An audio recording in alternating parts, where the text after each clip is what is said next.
Welcome to the SABIAN studio. I'm Mark Love, and today I have a very special guest. Today we have Cameron Leach from the Columbus Symphony Orchestra. So welcome, Cameron. This is your first time at SABIAN, so let us know your thoughts and your first impressions. Yeah, well, first of all, thanks for having me, and thanks to Mark Reynolds and just everybody at the SABIAN factory for being so accommodating, and it's just been amazing to see all the cymbals, how all this works.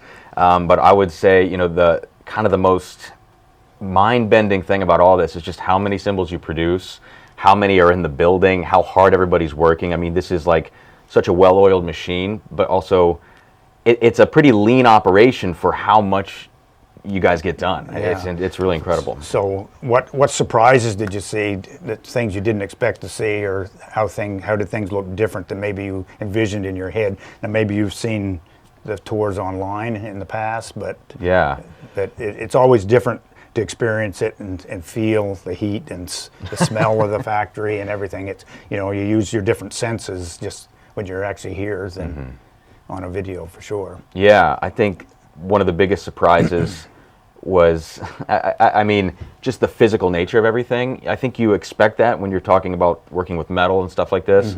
But for instance, when you go into, what do you guys call it, the furnace or the oven? Oven room, yes. The oven room, when you go in there and you see, these blanks being put in and then being flattened out and this process continuing over and over, just, you're right, to feel that heat. Yeah. And to imagine yourself doing this, producing these cymbals day in and day out, and some of those guys going back to the lathe on the, when the oven's not running. Right. Yeah. I was just shocked at the physical nature of everything, even though I guess I shouldn't have been.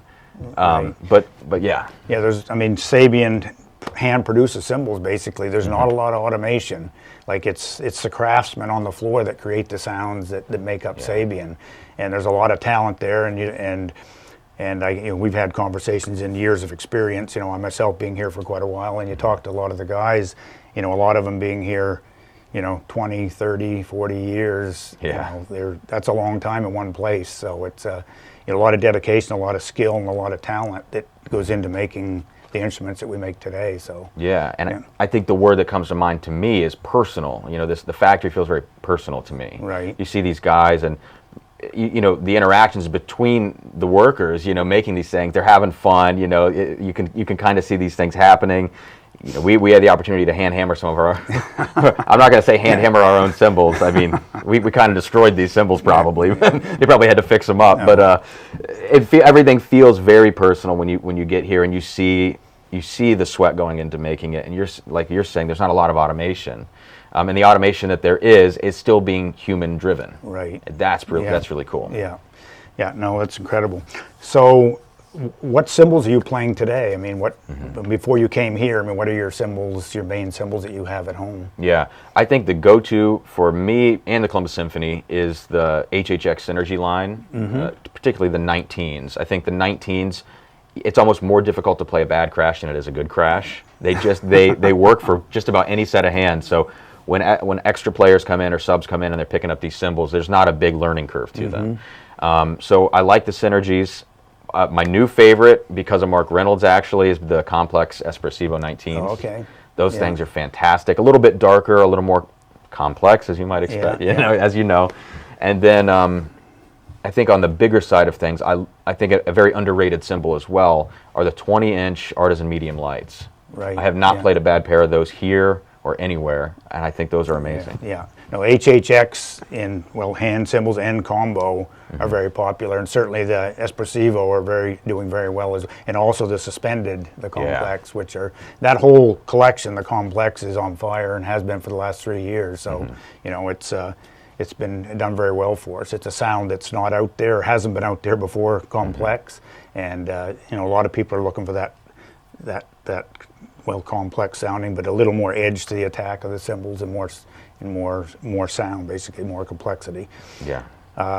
And today we had some fun. We started looking at some other combinations. Now, you don't always have to look at symphonic or orchestral cymbals to find cymbals that work in that situation. Yeah. So today we were playing around with cymbals outside of that, typically made for combo. You want to talk a little bit about that? Sure. Yeah, so I think where we started with some of the older hand cymbals, but we moved over to the anthology series. Right. And Jojo Mayer's stuff, right? Right. And that to me was crazy because we tried some hi-hats, the different, what are they called, low bell, high bell? Low bell and high bell, right? Yeah, in the tops. So we tried those, and those had a great kind of old school Turkish, maybe opera cymbal type sound. And then the 18s were shocking because when you look at like a symphonic Viennese or symphonic French, a thinner cymbal, these things, I almost like them a little bit better than both of them, like personally, because they played so well and they opened up. They never really topped out dynamically, but they're a thin cymbal. They're easy to control. I just couldn't believe that drum set cymbals could sound that way. Yeah, yeah, and it surprised me actually because until today I've never put straps in those to try them. But the way they're designed, they're made to be a multi-purpose cymbal. So they're thicker in the bow and thinner on the edge, so they're very sensitive. But they also have the body and attack when you play them a little more aggressively. And then the hi-hats, like you said, the opera-type attack, the real quick accents, that worked on the low bell tops and bottoms. And then I think you tried the high bell tops only. That was about as far as we could push it on those. And we were actually back in Area 51 checking out some things, some old cymbals that we've created quite a while ago, and you found some kind of unique cymbals in there as well. Yeah, the I believe they were the Overture kind of maybe prototypes that you had, 20-inch. Right. Those super dark. They reminded me of some of the old like Philadelphia orchestra cymbals that you hear on recordings. And a buddy of mine has an old set owned by one of the former players in the Philadelphia Orchestra, and really reminds me of that sound. It's all dark. Dark attack, dark sustain, big cymbals. And then there were the other ones. Maybe you want to talk about the Vienna Philharmonic cymbals? Yeah. Back in 2004 or 5, the players from Vienna came here and they brought their cherished Vienna cymbals, and they wanted us to duplicate them just in case something happened. But these are very old and played in cymbals. So we worked on some prototypes back then, and we copied them to their satisfaction. I mean, certainly they're new cymbals compared to old cymbals. And then we kept all the working prototypes, and we were kind of into some of those today. Yeah. So, I mean, and variations of those, like some of the ones we did back then were synergy cymbals that were modified in a different fashion. Yeah. And then some of the ones we had today were smaller bell versions. But it's always interesting to hang on to that, a little bit of history, and you can look back and kind of see what you did. And, because you have to know what you did in order to move forward and create new instruments.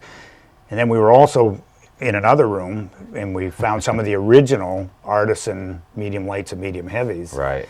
And I know your ear caught those, and you really were fond of those as well. Yeah, because I think one thing that I'm looking for, and I think maybe a lot of players out there right now is you're trying to find this combination of what I would call an older school sound, like an old school sound cymbal, but also with the new flavor, the stuff that SABIAN brings. SABIAN usually, to me, when you look at like a synergy cymbal, they open up so well. They're bright, they cut, and when you look at an orchestra or an orchestral piece of music, and you have that big moment, you want that humongous crash sound, you want it to cut and be brilliant, but you also want it to not be tinny and too bright, too many high overtones. So it's this interesting combination, and I think those cymbals, those kind of original artisan prototypes, they were riding that fine line. They had enough kind of clanginess, but enough spread. Right. And it's we're always working in shades of gray, I think, with what we're looking for. It's never cut and dry. And I learned that today when I'm watching you take like 10 or 20 cymbals off a rack and play them, and you immediately you pair them up. It's like, wow, man, this is incredible. Yeah, you get that way when you do it enough, I guess. But. So, Cameron, what would you recommend for players looking to get instruments to handle all their repertoire? I mean, are there certain models or sizes that would be your first choice? Yeah, I think a lot of people out there, when you go through school, you always look at 18-inch cymbals as kind of the standard, and I kind of like to buck that trend. I think 19-inch for me is kind of my standard size because I think you get more body out of the cymbal. I think they're very versatile, and I just think it's kind of a sweet spot. So for me, like I said, I love my synergies, but I think the new standard, in my opinion, is going to be this complex espressivo 19. So that's kind of where I would shoot immediately for loud crashes. You can even play them pianissimo if you need to in soft sections. But then obviously one set of cymbals is not going to do everything for you. So if I had to maybe pick one other set of hand cymbals, I'd like to go maybe down to 17-inch. Medium lights, I think, are a great choice. Or if you want something with a little more articulation, 17 medium heavies. In Artisan. Yeah, in Artisan. Yeah. And that's just because, you know, the 17-inch size, you're a little bit further away from the 19s. And what's funny enough is actually the complex espressivo suspendeds are those sizes, 17 and 19. Yeah. I've always loved the odd sizes in combo and orchestral. They seem to be magical. I mean, 18s and 20s have been kind of a mainstay for a long time, but 17s and 19s are very nice also. Yeah, and I think if you go to the suspendeds, if you have the option to get two, those 17s and 19s are great, but if you only had to buy one suspended cymbal, to me it's the 18-inch Artisan suspended. Yeah. I mean, it's just, it crashes well, it rolls well, single notes with mallets. It's just fantastic. So. Yes, something we talked a little bit about today too was interesting. Like, you know, a lot of players, combo players, drum set players will go in a store or at a show or a booth, and they'll see a suspended or a B&O cymbal, and they'll just walk by it or discount it. But actually, some of the band and orchestral cymbals make the best drum set cymbals. Yeah. Because I mean, they're selected to have a nice, even, smooth attack and open up nicely, and you know, they always seem to work in combo as well. So. It's don't rule those out. Yeah, seriously, look in the places you might not expect, and that's what I learned today in the factory. It's like putting together crash cymbals as hand cymbals or hi-hats. Sometimes, you know, we have this idea when we look at the cymbals, but if you did it blind, you know, you had someone play it behind a screen or something, they would never know. And that's the best test, right? Yeah. Because your eyes fool you sometimes. I often say people hear with their eyes. To a certain extent they do. They're expecting a certain visual for a certain sound, and they don't always line up. But no, that's very cool. Yeah. So Cameron, thank you very much for your time here, and you know, hopefully you can make it back again in the future. Yeah, thanks man. Thank you. Thanks for having me. Yeah.